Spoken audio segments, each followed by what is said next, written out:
தளபதியுடைய குடும்பம். இந்த மாதிரியான ஒரு குடும்பம் வேற யாருக்கும் எங்கேயும் கிடைக்காதுங்க.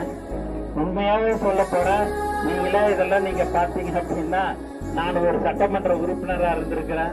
இப்படி ஒரு கூட்டத்தை நம்ம கூட்டணும் அப்படின்னா எனக்கு ஒரு 25 நாள் ஆகும். ஆனா இங்க தலைவன் தளபதின்ற ஒரு முகத்தை காட்டினா போதும், அழைக்கிறார் என்று சொன்னா போதும்.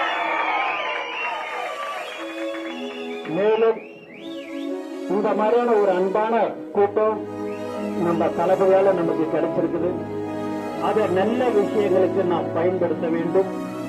மேலும் நம்ம 27ஆம் தேதி மாநாடு, அதுக்கு உங்களை நேரடியாக நான் அழைத்ததாக, தளபதி உங்களை நேரடியாக அழைத்ததாக நீங்கள் எண்ணி